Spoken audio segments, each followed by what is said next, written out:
iriya revolution inkotanyi zakoze u Rwanda ni igihugu kitoroshye kubera amateka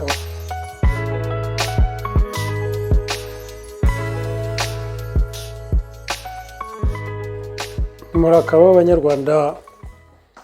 abanyarwandakazi mwebwe bo mu Rwanda rwa Gasabo namwe bo mu Rwanda rwo hirya no hino ku isi aho igihugu giterwa inkingi urakaba wowe wakoze subscribe kuri chaîne yawe Kabo Kanyarwanda One People One Revolution urakaba nawe ubu ngubu ugiye kuyikora nonaha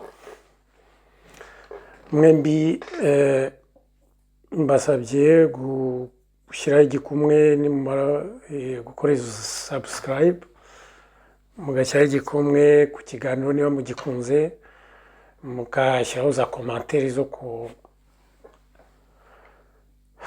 kudufasha kwameliora ibiganiro ndetse mugapartage ibiganiro sharinga nyine iki kiganiro niba mwagikunze kugira ngo n'abandi bakirebe ndagira ngo kame mu bwa mbere mbivuze ariko murabona yuko hari numero de compte nashyizeho hariya idefira hano kuri screen abashaka gutera inkunga chaîne yanyu Kabo Kanyarwanda mushobora kubikora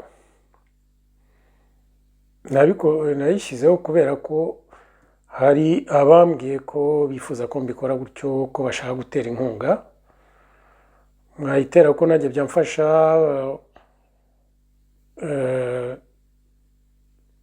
kujya mpa gahimbazamusyi abamfasha ku buhanga bw'ibyuma no kuba nanjye wenda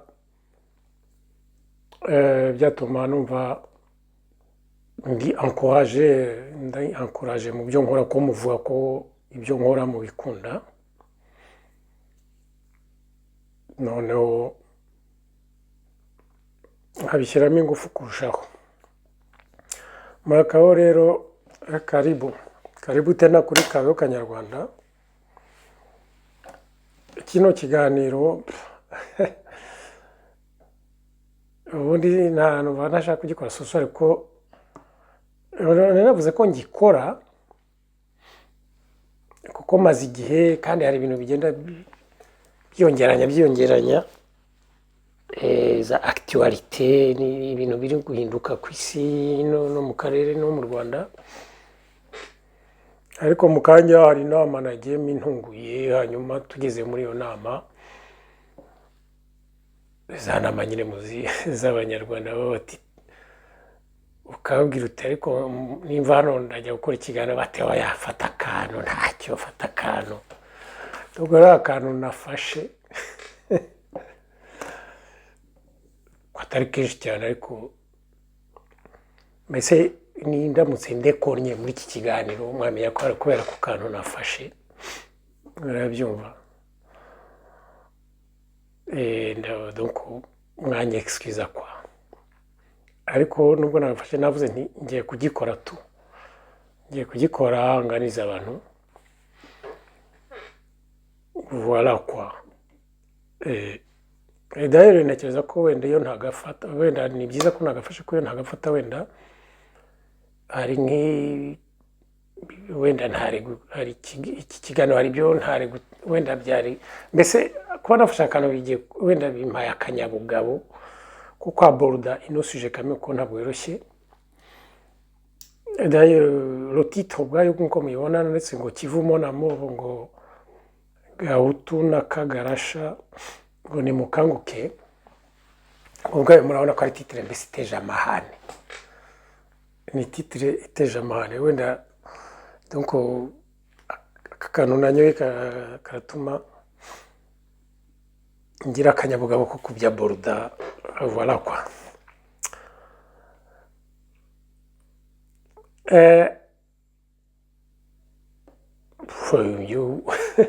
kera nkiri muto nkiri sexy nyine,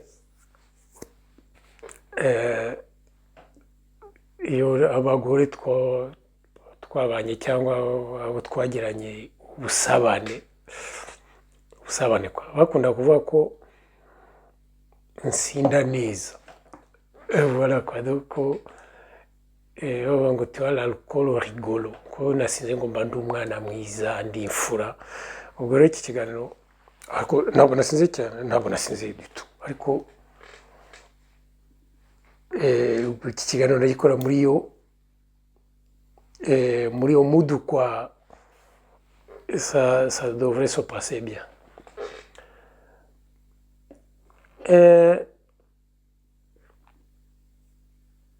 Iki kiganiro ngikoze hari ijambo James Kabarebe, le général James Kabarebe usigaye ari ministre w'ibintu, ministre des affaires, secrétaire d'État aux affaires étrangères mu karere, d'accord. Yavuze ijambo ejo bundi rihungabanya abantu ku buryo yahise, ibi bisanzwe bimubaho, ariko ubu yongeye nyine muri iki gihe kuba, twabyita ko yongeye kuba iviyuzi ryigize umuntu, akaba ari ibikora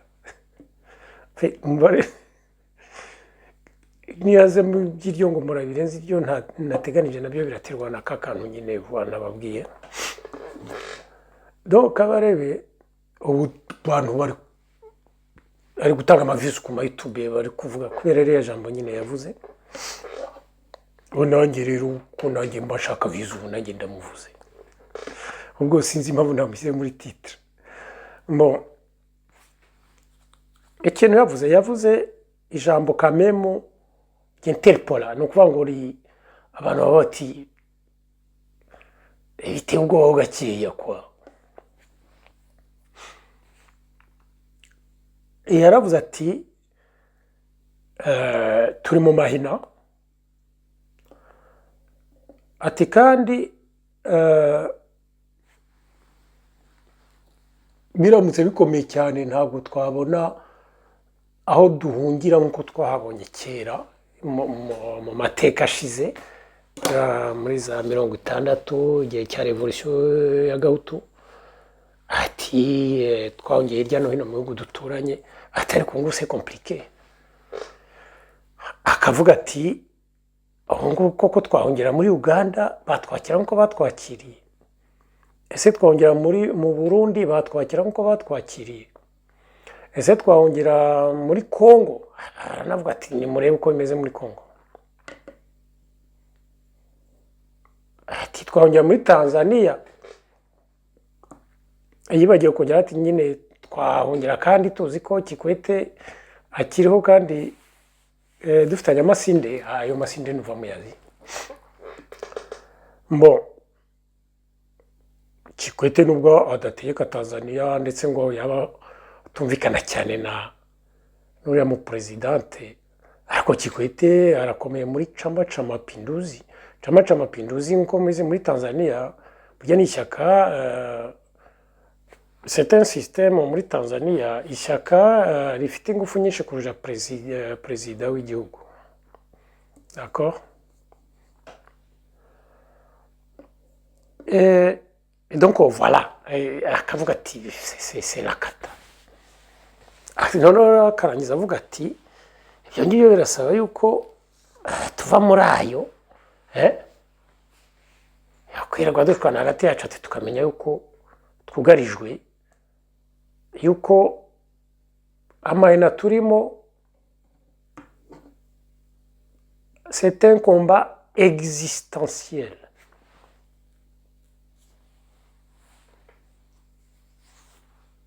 Ndumva abo mbwira baba ari abanglophone cyangwa francophone, icyo nshaka kuvuga mu cyongereza combat bayita fight cyangwa combat, existence nabyo nduva mubizi.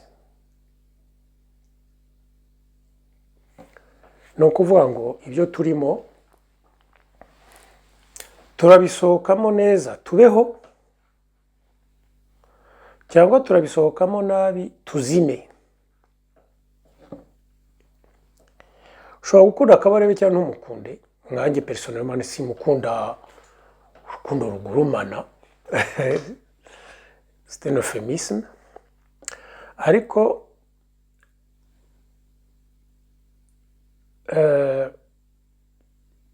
Kabarebe arya avuga ibintu nyine qui se passe de commenter ukumva ari ibyo, d'accord, ariko wenda nabivuze ngo se passe de commenter, ariko wenda ukaba wabikomanta ariko akumva harimo point. Voilà, nicyo nashaka kuvuga. Kubikomanta rero nibyo tugiye mangaha.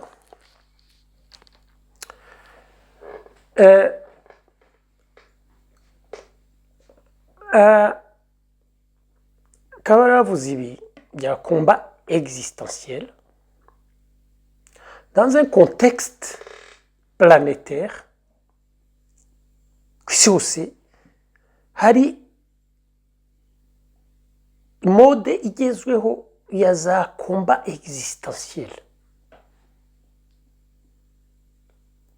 Ni ibintu tutaherukaga, byaherukaga kera ibihugu bigishingwa hano muri West n'ahandi hose, biheruka muri za Moyen Age na mbere yaho, les temps immémoriaux, ibyo bintu bya kera, no muri za ntambara z'isi tuza.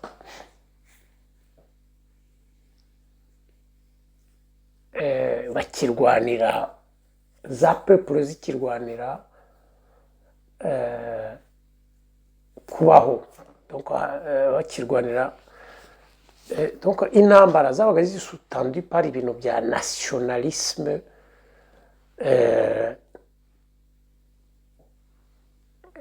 za race, amoko, za nationalisme de terroir, z'ubutaka, kubaho nyine ahantu ushinze, za gakondo, bya nationalisme nk'iyo.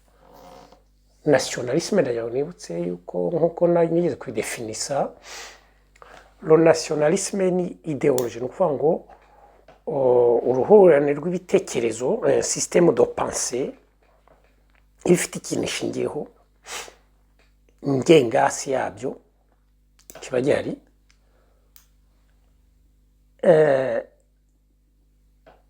cya communauté. Donc bifite nationalisme bivuga donc un système de pensée, uruhurirane rw'ibitekerezo uba ufite uburyo ubona isi, bishingiye yuko uvaloriza cyane communauté uturukamo. Voilà, nuko nguko uyiha agaciro cyane, yaba ishobora kuba ari communauté y'ubwoko cyangwa communauté ya terroir, nyine akarere ukomokamo ya gakondo, cyangwa se communauté y'ukwemera bya religion, cyangwa se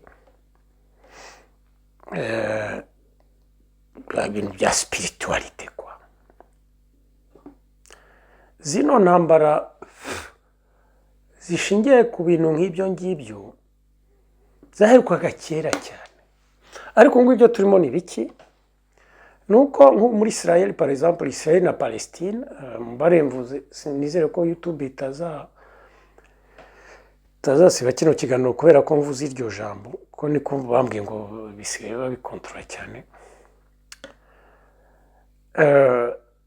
Hariya urabona ko abayahudi, donc au-delà même ya Israel, abayahudi, le peuple y'abayahudi ivuga ko iri muri combat existentiel. Nuko baravuga bati uru rugamba aba badutejeho bari abarabu, ati turarwana turutsinde, tubeho Israel comme foyer national juif y'abayahudi bo ku isi yose ikomeze ibeho, cyangwa se Israel iveho. Murabyumva muri discours nyine cyane, abexpert bose b'abayahudi bavuga, baba abayobozi ba Israel cyangwa abexpert biexprima ku mashene yose, niko bavuga une guerre existentielle.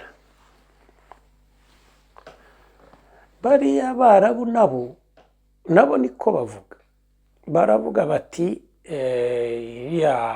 kuko baravuga bati ibi intambara nibo bayiporovotse gutyo, bajya gukora des massacres de pogrom, ziriya massacre za Hamas, massacre pogrom byo kwica abasivile, kwica abatusa, babikoze ari igikorwa cya politiki cyo gushaka kugarura ku meza ikibazo cyabo cya Palestine n'abapepure yabo, bavuga kugira ngo kigaruke ku meza isi yose kivuge, kuko bavuga bati nabyo ni une guerre existentielle ya pepure yabo, bati turabona igihugu cyangwa ibyacu birangiye, ibyo barimo.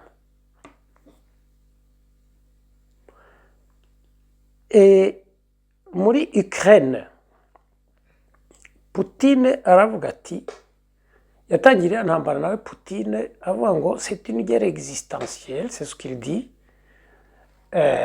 pour le peuple russe, donc la nation russe. Il dit, avuga ko c'est une guerre existentielle, kuko avuga ko ngo OTAN nyine ibihugu occidentaux ngo byashakaga gusenya, nyine bishaka gusenya Uburusi kwa. Mais l'Ukraine aussi nayo ivuga ko pour elle l'Ukraine c'est aussi une guerre existentielle, nabo kuko bavuga bati turatsindira intambara cyangwa Ukraine iveho, kuko Putin nyine yavuze ko ashaka kwigarura Ukraine, uko avuga ko Ukraine atari igihugu. Donc urumva nabo bararwana intambara existentielle, ni nako bavuga dans le discours.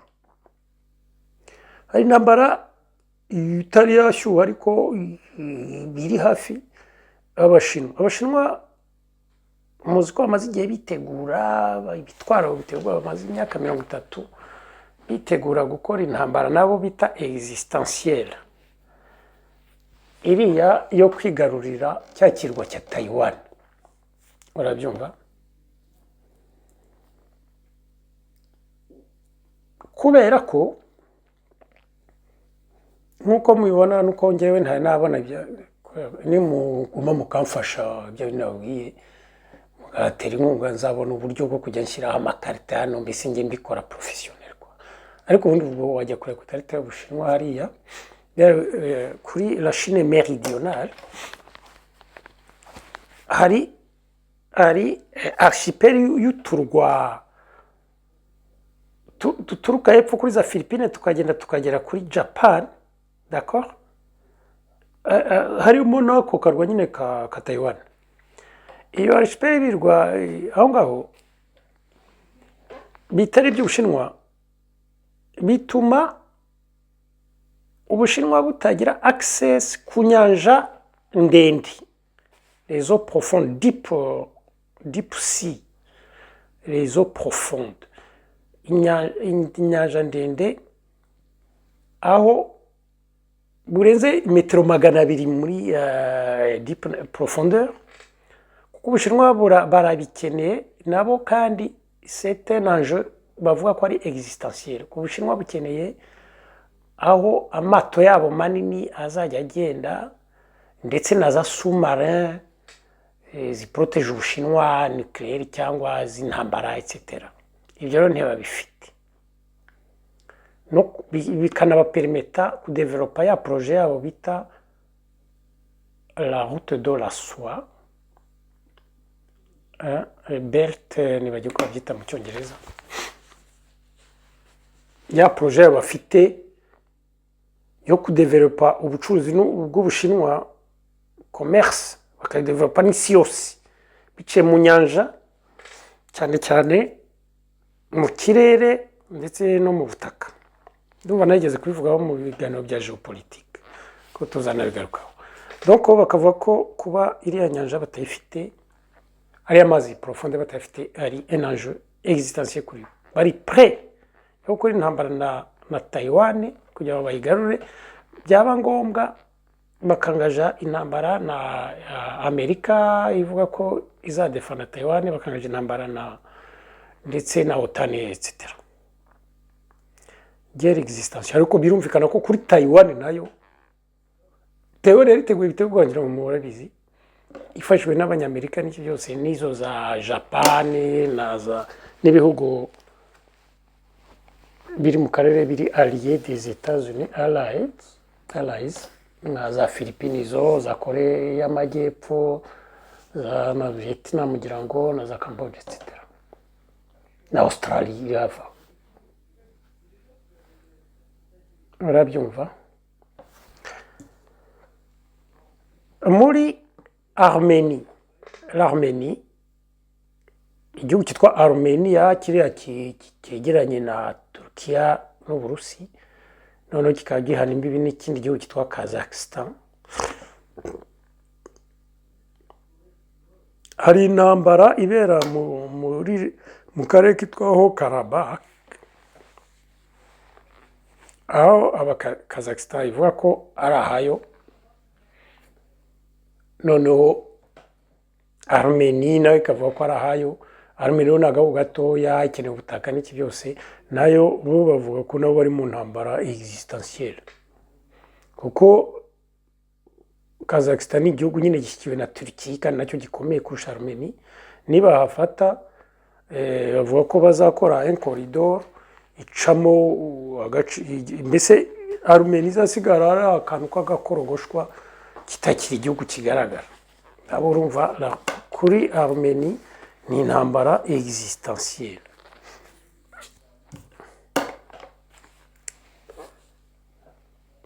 Ibyo turimo rero nuko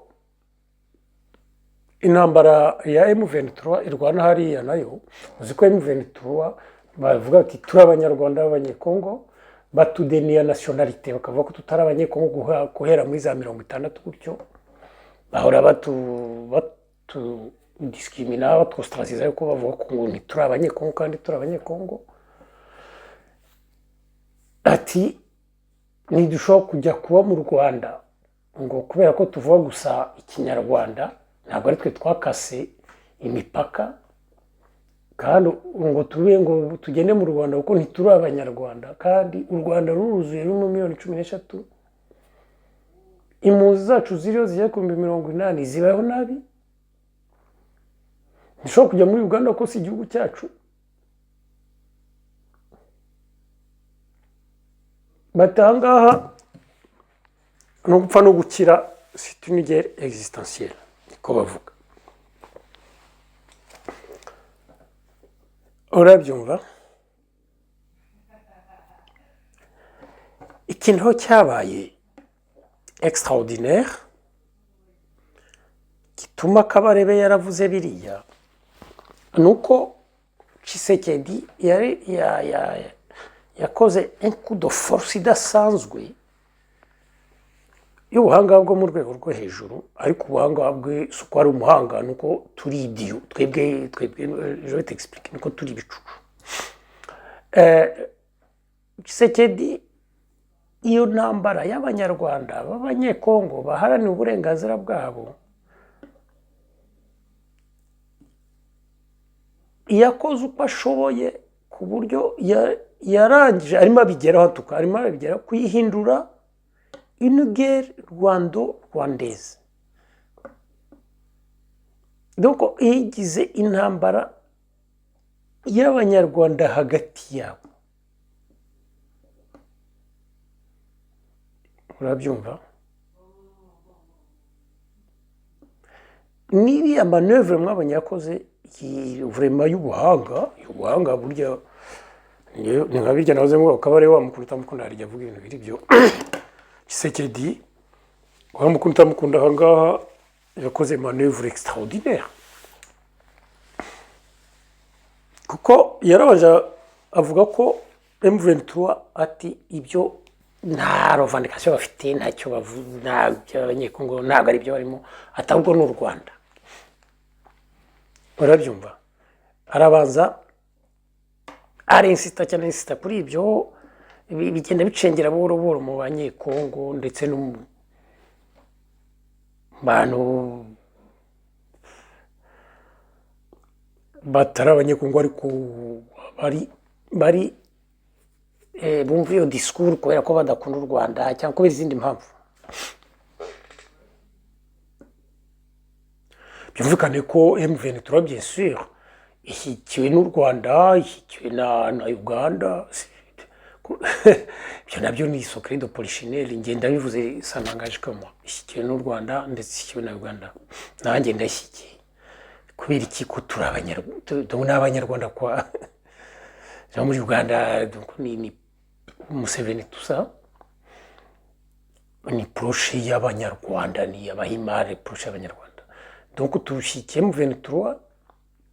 C'est normal kuko ntazarigerera ubundi yarwana ngo ugire ingufu igira aho igera agira ireme idashyikiye n'igihugu runaka abaturanye. Hari aho muzi se byabaye, c'est normal. Ariko c'est pas le sujet, ntabwo ari iyo ngiyo.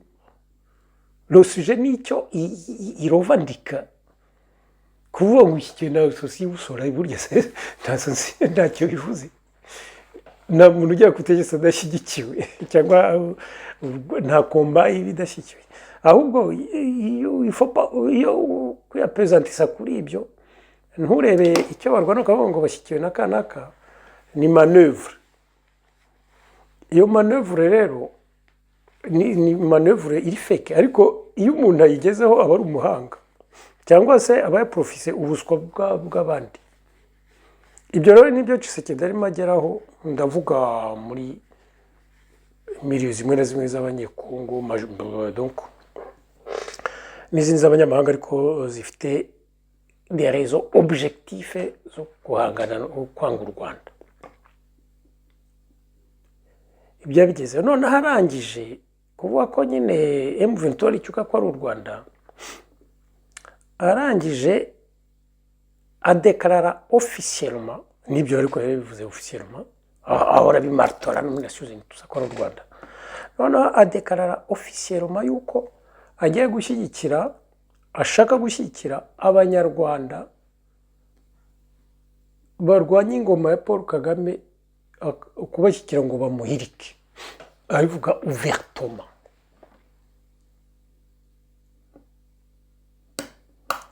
Noneho abanyarwanda bamwe na bamwe, donc abanyarwanda barwanya ingoma ya Paul Kagame kubera facteur interne y'u Rwanda, bahita binjira bagwa muri uwo mutego. Abo nibo nise donc abagahutu, ni ukuvuga ba bandi nyine inkotanyi zarwanya ya systeme inkotanyi zarwanije Gatutsi yarwanyije akayitsinda, ariyo systeme ya Gahutu. Gahutu mwabonye ko nabise mu dukubo, ni ukuvuga ideologie Gahutu, nabo bavuga ko ari abahutu bose, ariko bamwe n'abatutsi nyine banduje amoko zitera bitwa abagahutu. Abo ni igice kimwe. Baravuga bati tugize Imana. Hari na aba rero nise nashyizare nabwo mu gakubo Kagarasha ni mubifatana byo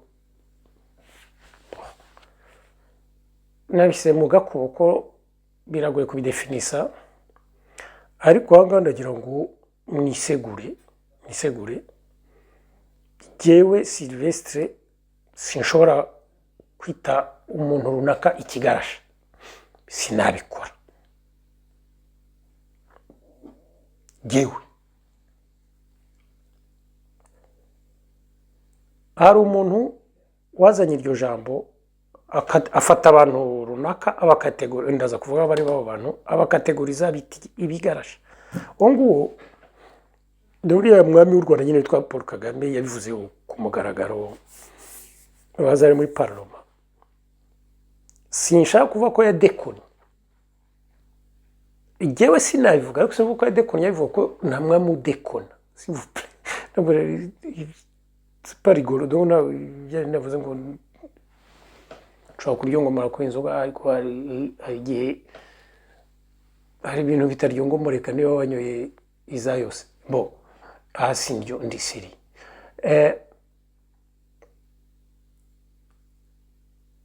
Nta mwami udekona, we yaba afite information ze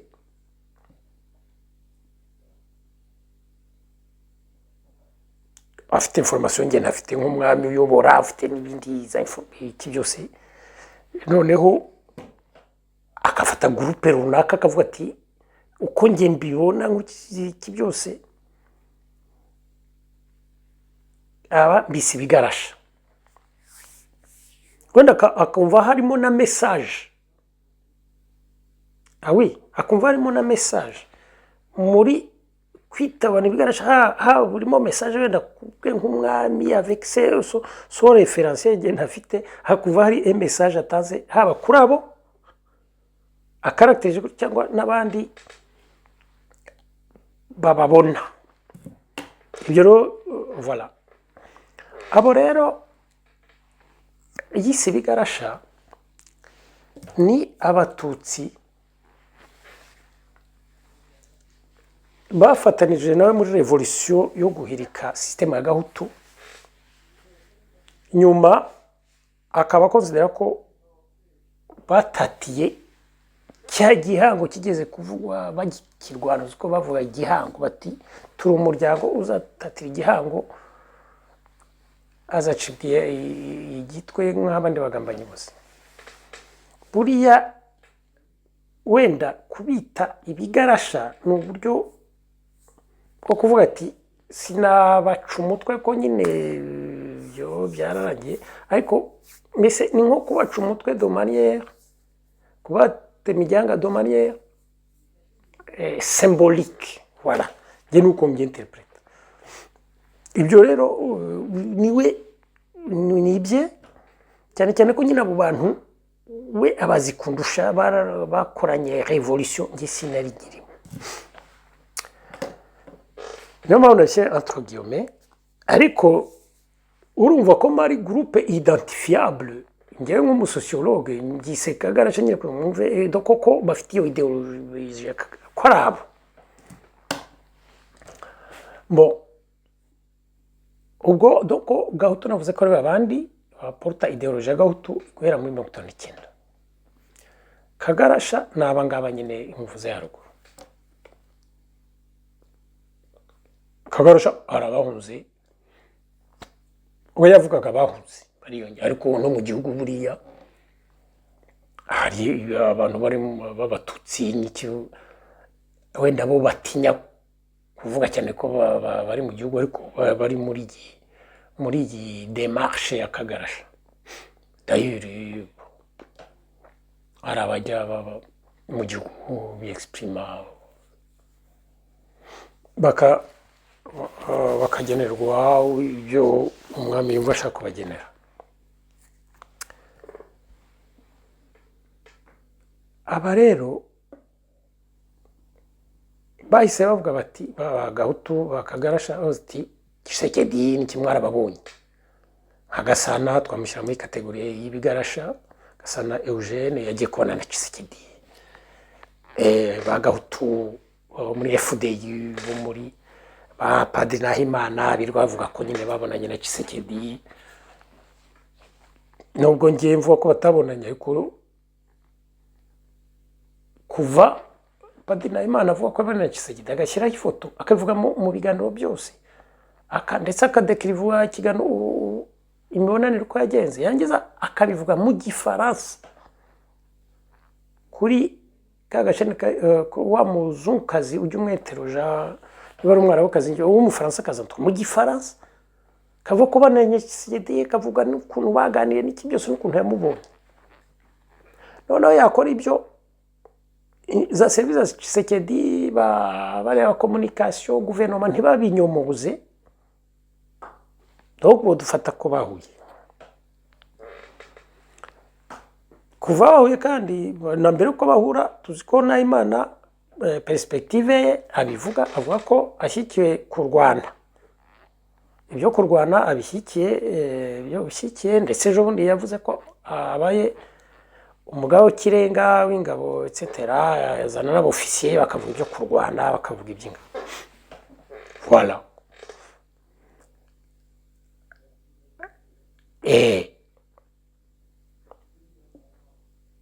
rero n'abarya turashimye bavuga ko birirwa bavuga nyine yuko M23 ngo M23 RDF ngo ari abanzi ngo umwanzi yatsinzwe ngo yakubiswe n'abazarendo ngo yakubiswe bakavuga no kwitahuka batutsi bose yo kwitahuka dusa niko bavuga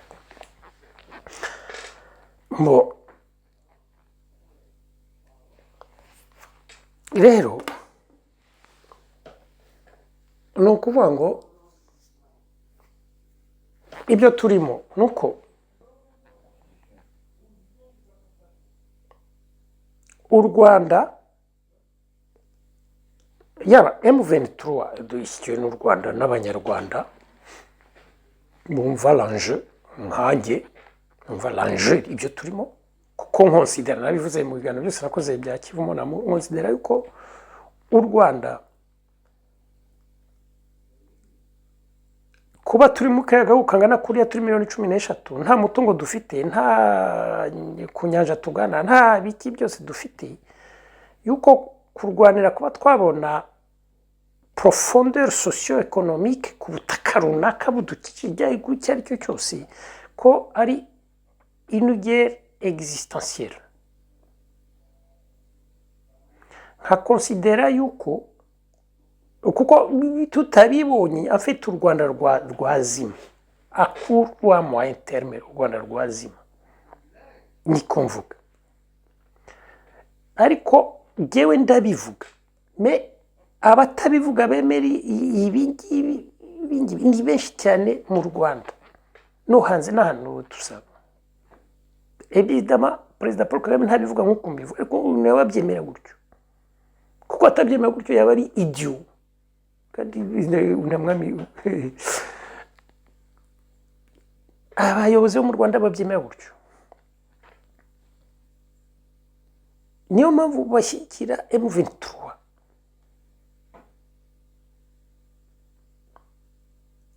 Museveni abyemera gutyo kuko nawe ari existentiel ku ngoma ipana kuri Rwanda ko ku ngoma ye pourquoi kuko ingoma ya Museveni ntabwo ishobora kugira ireme muri Uganda hatari mu Rwanda ingoma imushyigikiye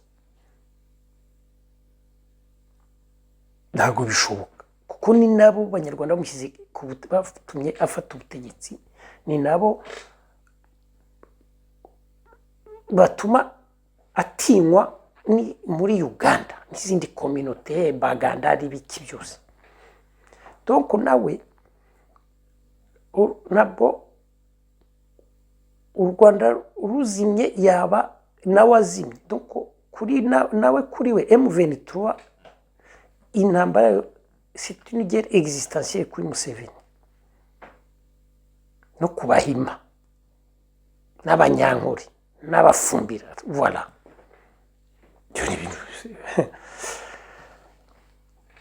mbese byumvikana nicyo nshaka kuvuga kwa ariko biba bigomba kuvugwa bikaba conceptualize nk'uko mbivuga kugira ngo wenda wabyumvaga confusément none wabyumve clairement voilà quoi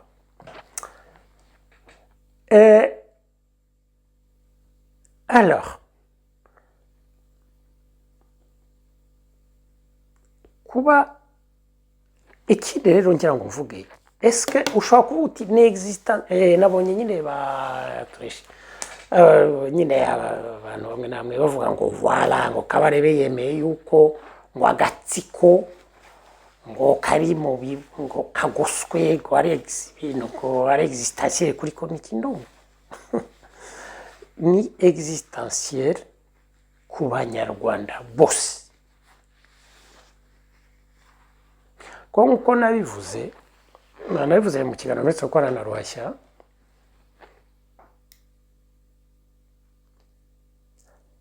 ushobora kuba uri umututsi w'ikigarasha ukavuga uti c'est une guerre existentielle ku gatsiko, ukishimira rero yuko nyine justement M23 nitsindwa Sukhoi igafurapa n'iki byose yuko agatsiko kazahirima, noneho wowe ukaba ugiye ku meza.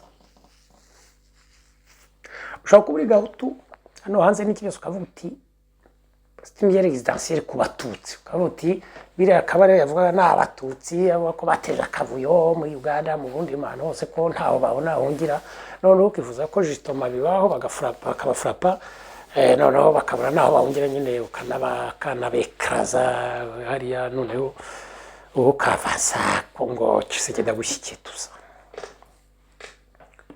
Ibi ni ukutareba kuri.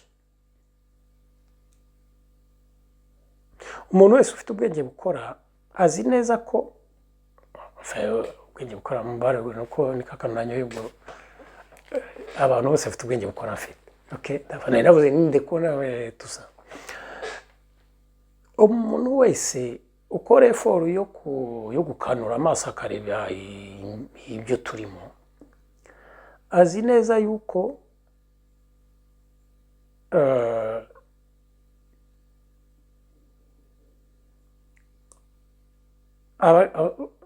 M23 itsinzwe abagira ibibazo atari abatutsi gusa, n'abahutu b'impunzi babandi bahunze muri 1994 bari hariya bageze ku 140 bose babafurapa kuko ni Abanyarwanda. Noneho n'abahutu babagiye Kongo babandi bitwa Gole bahutu bandi bavuga ngo igihutu tusa bavuga ikinyarwanda babafurapa, s'il vous plaît. Babafurapa bose bakagira uturuva nyine bari hariya mu kayaga ka Rwanda, noneho tukagatemaniramo bikarangira u Rwanda rukavaho bikavaho.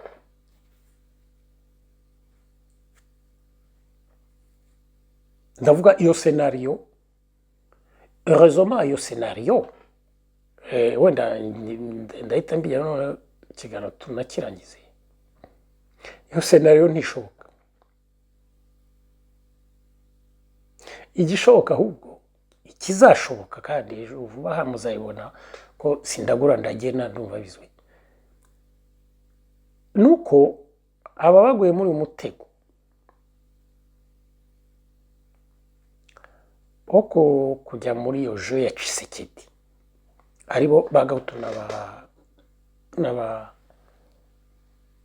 Kagarasha, nibo bagiye kuzagira ibibazo bikomeye,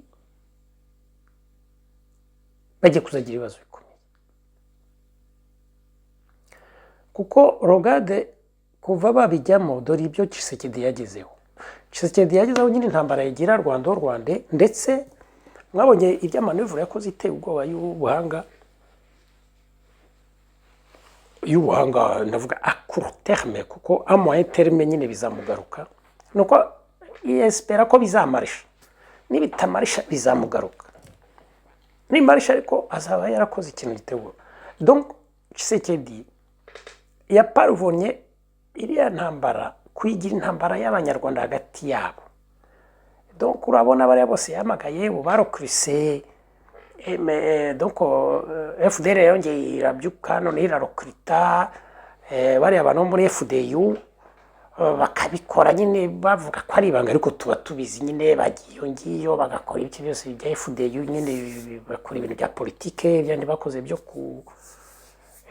kuvuga ngo for Rwanda, ngo all for Rwanda etc. byose babirimo. Noneho barakwita abantu bavuye muri za Malawi, noneho bajya muri cya kintu kiswe ngo wazalendo, kuko ngo wazalendo ni ikintu kimeze nkaho cyanguroba nyine, mbese cyitwa ko ari abanyekongo bavuka hariya b'abapatriyote barimo nabo barwana intambara egisistansiyeri yo kudatakaza ubutaka bwabo no kudatakaza Kivu etc.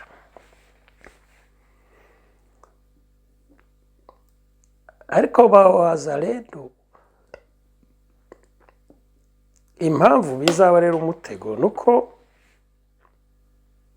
ba wazalendo baba bavuga ikinyarwanda, abantu bose babyumva. MONUSCO iri hariya irabisuruveye, abanyamakuru baba bavuga ikinyarwanda.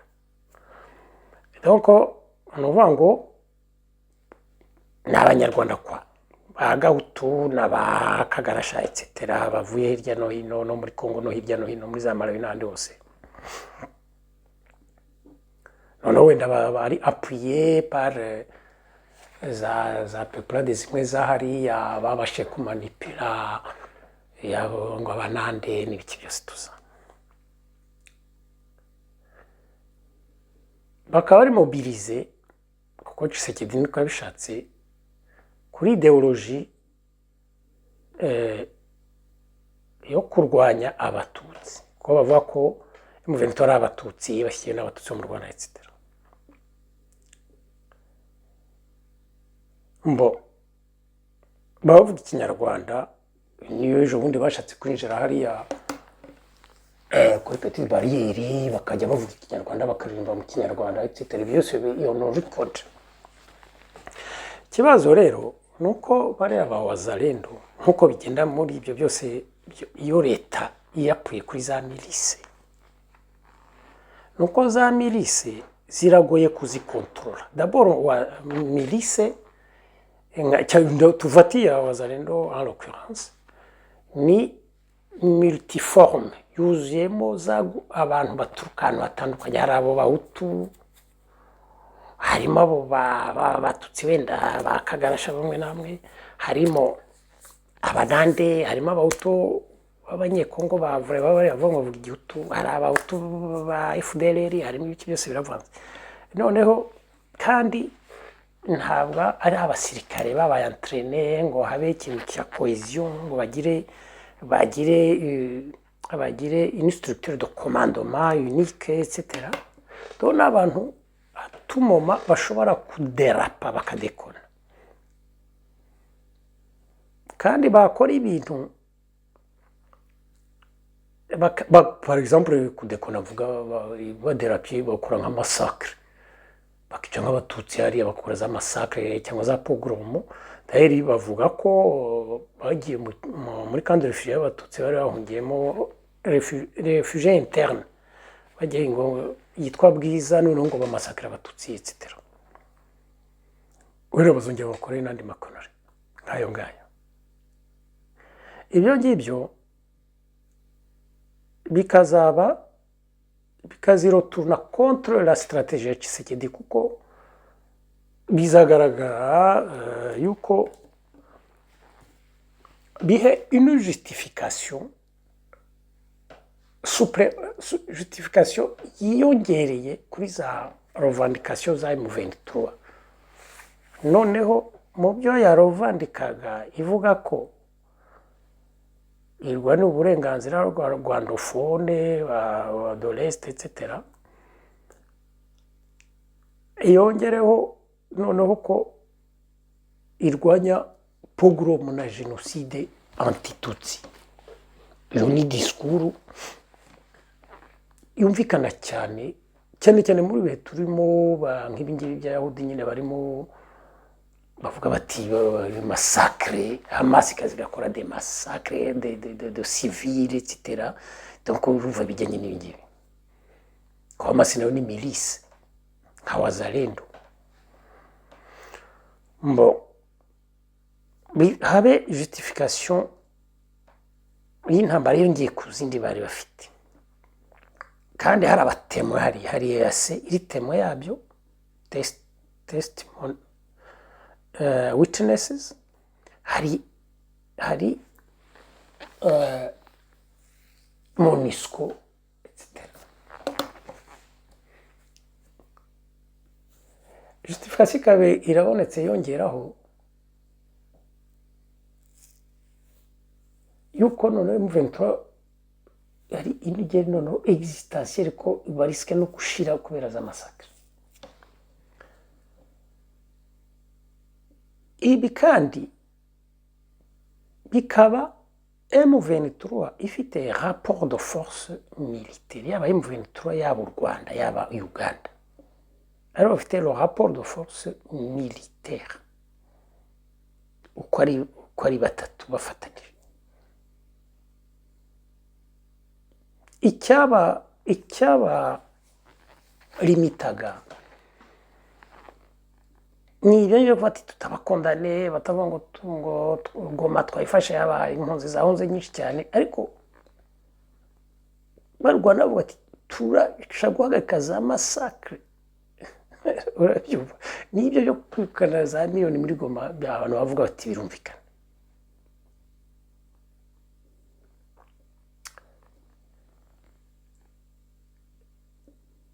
Bibaye muri contexte diplomatique, nubwo abantu bashyigikiye Tshisekedi nawe ubwe birwa bigonfura bavuga ngo Tshisekedi ngo diplomatique ngo ari kwavansa, ariko nuko banga kureba ukuri.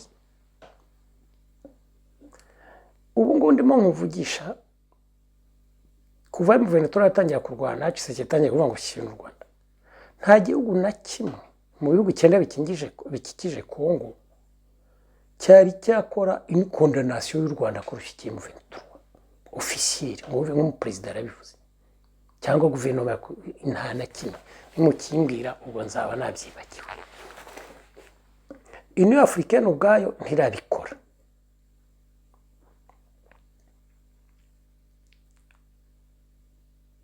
Urabyumva, la MONUSCO iri hariya kuri tere ntirabikora, kuko epi MONUSCO iri hariya kuri tere kurwanya za groupe armée ntabwo irarasa isasu na rimwe kuri M23.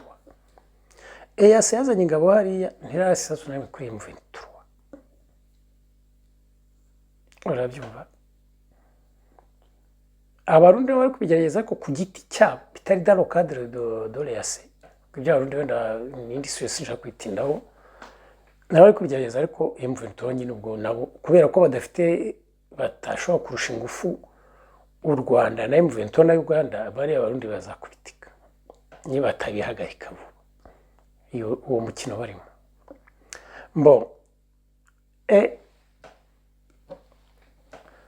Abantu bavuga ngo u Rwanda rufite M23 ni Amerika na Union Européenne, ariko babivuga nabo byanyereshwa, kuko kugeza ubu nta bihano bari bafata, baracyagomba gushyikira u Rwanda. Union Européenne igaha u Rwanda amafaranga yo kurwana muri za Mozambique ikajya gute, les Américains ntibarakupa imfashanyo, les Américains bafite base militaire y'abariya mu Rwanda ntibarayihavana hariya mu Bugesera etc. Biracyari urujya n'uruza. D'ailleurs iyaba abanyamerika n'abanyaburaya bakondanaga bitari nyirarureshwa, bariya perezida b'abanyafurika baba babizi nabo bari guhita bakondana.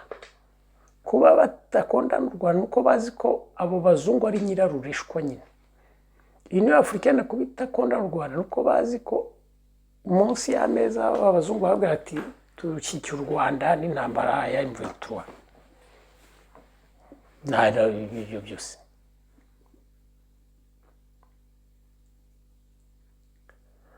Kuba Perezida Tshisekedi afite biriya bidege bya Sukhoi n'ibindi bibunda yazanye biteye ubwoba yaguze ko amafaranga yari afite, akaba nta sasu na rimwe ararasa mu Rwanda, Sukhoi ikagenda nirase mu Rwanda, kandi avuga ko u Rwanda rwo rumutera, nuko babimubuza.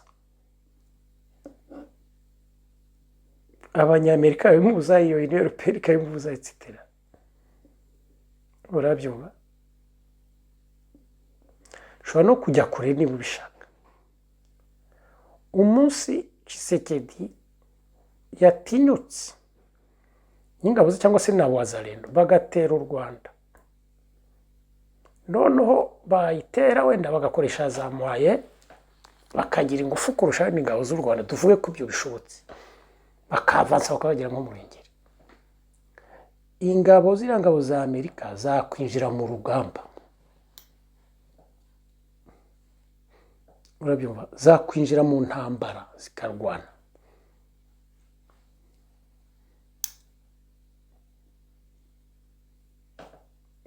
Urabyumva, zirwanira u Rwanda. Hashobora no kuboneka na intervention z'ingabo z'Abafaransa n'ibiki byose. Ça c'est la situation. Ushobora kubyemera cyangwa ntubyemera, ko uzajya ubibona uvuga uti sibe se ibijyanye yavuze ibyo aribyo. Rero ni ukuvuga ngo ngiye kuri ndangiriza situation Gahutu na Kagarasha baguye mu mutego uteye ubwoba, kuko d'une part barimo bararwanya abanyarwanda bene wabo, kandi bari mu ntambara existentielle, batari mu ntambara y'umurengwe. Ibyo naho byabaye ku isi, nta munyapolitiki ukora ibyo. Niyo mpamvu umuntu hariya muri Israel, Netanyahu muzi ko yari afite opposite ubwo bamaze iminsi bose majorite y'Abayisiraheli bamurwanya, ariko kuva binjiye muri guerre existentielle contre le Hamas, abanyapolitike bose bahise bavuga bati turi inyuma yawe, ubundi tuzaba ibyawe tuzabireba nyuma.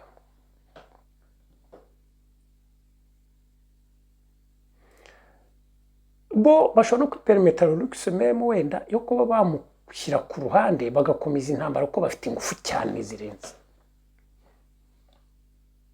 Urabyumva, abo bamurwanya. Ariko hano aba ba Gahutu na Kagarasha d'abord barimo barakora amahano yo kurwanya bene wabo, barwana intambara existentielle yo gupfa no gukira ku Rwanda n'Abanyarwanda, ibintu bitabayeho. Icya kabiri, bakabarwanya badafite ingufu mu ntambara, ari uwo Tshisekedi bashyikiye nabo ubwabo byose bari kumwe bazatsindwa. Yaba nk'ubu nibura bari in opposition ifite ingufu, ishobora kuvuga iti Abanyarwanda barwana intambara existentielle, ariko uri mu yirwana Paul Kagame n'iki byose ntitumushaka, reka tumuhirike tuyikomeze we twamuhiritse. Yaba ibyo bari babishoboye, ntibabishoboye, kuko uwo Paul Kagame n'ingabo ze n'iki babarusha ingufu. Ni ukuvuga ngo bari gukora amahano kandi bakayakora badafite ingufu, bazatsindwa. Noneho bikazasigara mu mateka y'uko bari abanyapolitike irresponsable, batareba kure kandi badakunda igihugu cyabo n'abene igihugu babo, kandi batsinzwe.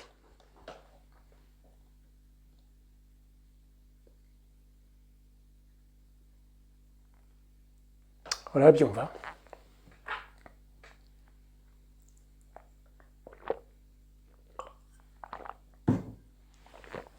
Ibyo rero ni akaga. Wowe munyarwanda nteze amatwi uzi ko ndi umuhanuzi. Ubwa mbere uvuga ko ndi umuhanuzi, yego ubwo ni za mpamvu sinjyamivuga. Niyo nagize ntabwo nari kubivuga. Ariko no mbabwiye ko ndi umuhanuzi. Ntabwo ndi umwanaliste gusa, njye ndi umuhanuzi. Ndabwira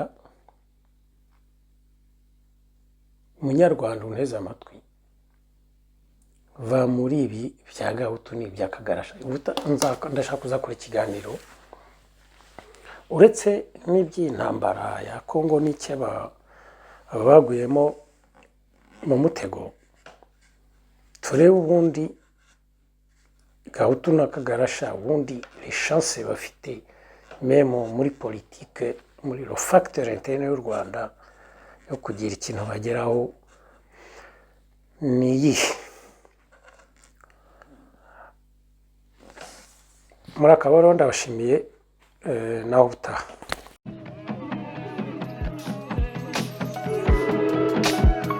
Iriya revolution y'inkotanyi zakoze u Rwanda ni igihugu kitoroshye kubera amateka